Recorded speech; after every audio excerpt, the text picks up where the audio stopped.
And good afternoon, this is Adrian Kennedy in for Andrea on Lunchtime Live today. This week, our expert slot, we're looking at all things travel. A number of rules have changed this week, and joining us in the studio is Owen Corrie, the editor of Air and Travel magazine. Good afternoon, Adrian. Good afternoon to you, Owen. Last week was the busiest weekend travel-wise since the start of the pandemic. I live near the Dublin airport. I could see the amount of planes taking off.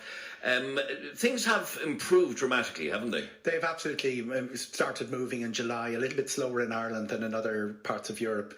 For instance, airports like Amsterdam are back around 80-90% from the summer. We were operating around 40%. We're back to around 70%. We would have had 200 routes directly out of Dublin in 2019. They're down to about 130. But we've kept the shape. I mean, we've lost a couple of airlines, Ethiopian being the notable example. And in 2022, is all to play for. It'll be quiet enough winter, a lot of aircraft parked up. Fares will spike a little bit to some destinations like the Canaries because the supply isn't really at the level that demand, even at post-COVID demand, is. But as I say, summer 22 will be very, very interesting. All right, well, we've a lot of questions coming in. If you want to put a question to Owen on travel, you can text us on 53106. So let's kick off with this one from Patrick, and he says, planning a trip to Iceland at the end of November. I'm fully vaccinated. Are there any other restrictions or requirements I need to follow to go to Iceland? As far as I know, Iceland is considered. It accepts the European COVID cert. There's a bilateral in place. No further restrictions. But this is a blanket answer to individual country questions because things can change. Very often the regulations are hard to find, and Google will try and will throw up a search which has people trying to sell you the information. My strong advice, go into an airline website and look for all the advice and the links there. What you require in most European countries, including Iceland, is a locator form. They can be a bit tricky, and finding the link to them can be very tricky.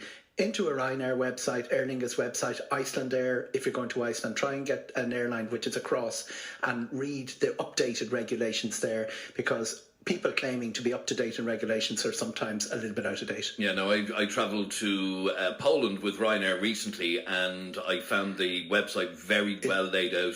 I knew exactly what I had to do. Ryanair are by far Europe's leading airline. They had 2,500 flights in the air yesterday. The nearest rival would be Turkish with about 1,200 flights in the air.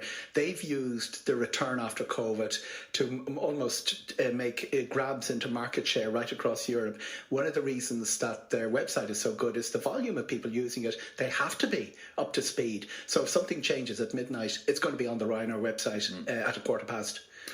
Okay, next, Amanda in Waterford City asks, I'm booked to go on a holiday to the US in February. I'm double vaccinated and have to provide a PCR test in order to travel. What if the test is positive for the virus the day before travel? Do I lose the holiday and all the costs associated with it, flights and accommodation? What kind of PCR test is required for the States? Well, a PCR test is a PCR test, as far as I know. This is what travel insurance is for. There is no way you can present at an airport or even present in a testing environment if you've got symptoms for COVID. Every single airline will ask you, have you got symptoms? And you have to, if you check no, you're actually declaring that you're clear.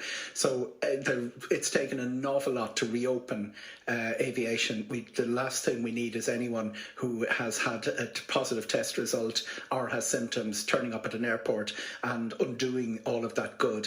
Now, if you have a positive PCR test, you are going to need a travel insurance policy that will cover that eventuality. What I saw travel insurance companies do was back away completely from COVID, March, April 2020, and then start introducing policies where they will cover that. They have a fair idea of what the incidence rate and what it will cost. It won't be covered by your common or garden annual travel policy. Do look for those extra, but it doesn't cost an awful lot, about €18, I think, extra.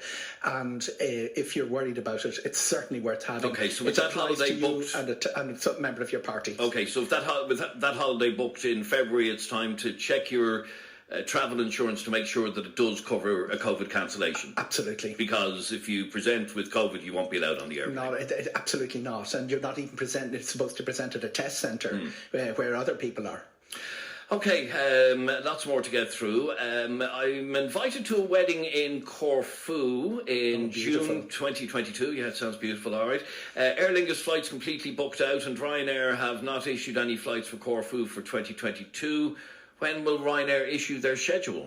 The Ryanair schedule is up for most of 2022. If you look into the trunk routes like Malaga, Faro, it's all the way through to November. That doesn't mean it's not going to happen. It means negotiations are underway with the airports, with the individual airports. And have a look at EasyJet through Belfast, and have a look at transferring through one of the other major airports. If you're going to Corfu, with the Charles de Gaulle, Frankfurt, Heathrow, Amsterdam are all very, very good options. Would Ryanair previously have flown to Corfu? Ryanair have served Corfu in the past, and the way Ryanair operate is that they, particularly when regional and island airports, they will sit down and say, what's it worth to you for us to bring the passengers in? They drive a very hard deal, and that's why you can get a flights for a tenner in summer 20 with anyone. All right, Jeff is on the line now in Rush in County Dublin. If you want to throw on your headphones there, Owen. Jeff, good afternoon and welcome to Lunchtime Live. How you doing? Your question, please, for Owen Corrie. Yeah, Owen, it's just a question about the refund policy for Aer Lingus on vouchers. I booked the flight prior to Christmas, flight to London last February, I think. They cancelled it in January, and then I went in. I said I'd look for a refund for a voucher as opposed to cash. There was no news back, and I followed it up in April, I think, by email. And they acknowledged it back in May 22 and said, or May 21, they said the voucher's on its way. And there was nothing since. So I followed it up today. I rang somebody, got through to a department, but it's not the department that handles the vouchers and the refunds. And the guy said, yeah, I'll chase it up. But I said, can I email that department directly? And he said, no. He says you can't email them or talk to them. So I thought that was a bit strange. But effectively, I just followed up and went to look for the refund again. And I just got the same email back saying, thank you for your voucher request. It'll be on the way, blah, blah, blah. So it's kind of a 6-10 months or something. Is that usual, do you think? It's not usual, Jeff. Good afternoon to you. What we've seen since the outbreak of this is that our airline service departments under siege. The fact that you've been acknowledged, that you have a tracking number, that's a very, very big help. Blanket response, not just to your query, but for anyone who's trying to chase down all the little bits and pieces that are still there from COVID. A very good way of going about it is a direct tweet. Direct message them. It does get their attention. It gets their attention, and not a tweeter, unfortunately. Well, you'll know somebody who is, and the thing is that they do the way airline resources have gone. If they put them into social media, so I've seen a lot more quicker response from tweet than from traditional call centres, emails. These guys, you got to remember, were besieged. They were under a mountain of them. And to their credit, I think it has to be said, your case would be exceptional from what I've heard, to be honest, Jeff. I think, generally speaking, they've dealt with it very well, considering, as you said, it was an onslaught. Absolutely, but it's no use to Jeff that if he's the one that's left behind. My strong advice is to direct tweet and just chase them down. They will resolve it. All you need is the attention span of somebody for about 20 minutes to do so, and I'd be pretty confident. Aer Lingus have worked by international standards. Both our airlines have worked really, really well to get customers out of this crisis. There are right across Europe people still waiting for their first response from flights from that summer. Keep at it, Jeff, and direct tweet is the mode of communication, the platform I would recommend. All right, Jeff, thanks very much indeed. Now, when it comes to America, ask this texter, do you know if American Airlines are accommodating when it comes to a positive COVID test and not being able to take a flight due to a positive sample, as I work in a COVID ward? So, in other words, will they give you another flight is really what that person's asking. They'll give you another flight if you cancel or if you follow their cancellation procedure in time. What everybody has done since the start of this has said, get somebody else to sort out the problem, and the travel insurance people are the ones that are the only ones that are really going to deliver certainty that this problem will be. You can say, I failed the test, I can't take the flight. They'll say the flight's taken, it's not our problem. And that's really, that is a standard aviation industry, not just aviation industry response, not our problem. Where's your travel insurance? My strong advice is to go and shop around for those COVID policies that weren't available, but since they've come in, they've worked quite well. Okay, very good. Next message. Went on my first holiday in 2 years and used the same agent I've used for years, but when we got to our hotel, our accommodation had been cancelled. We had to pay for the hotel again and have been ringing the travel agency for the past month to no avail. Can I claim this amount on my travel insurance, asks Aileen. Interesting one, because obviously individual cases are very hard, but it's a pretty straightforward system that if you've, under the Package Holiday Directive, that if you've paid for a hotel and a flight and any part of that is not delivered, you're entitled to a refund of it. There's no real question about it. If you've had to pay again, you're entitled to the cost that you paid. And if there's delays, you're actually entitled to extra for, accommodation, phone calls, things like that.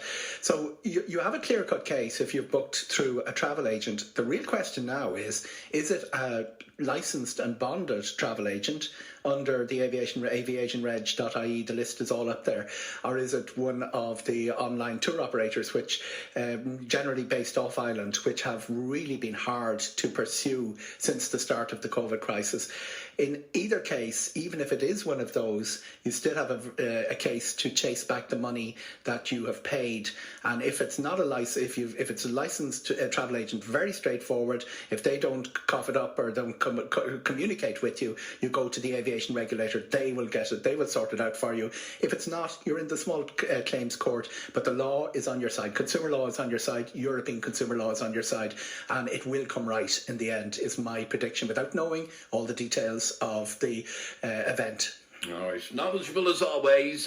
Owen Corrie, editor of Air and Travel magazine, thanks very much indeed for popping in. Always a great pleasure, Adrian. Thank you. And that's just about it from us for today. If you missed any part of today's show, you can catch up at newstalk.com or the Newstalk app powered by Go Loud. The team today, Stephen McClune on sound, Sean Reedy is the producer, researcher Ross Leahy, Aisling O'Reilly and Cathal O'Sullivan. The editor was Mark Simpson.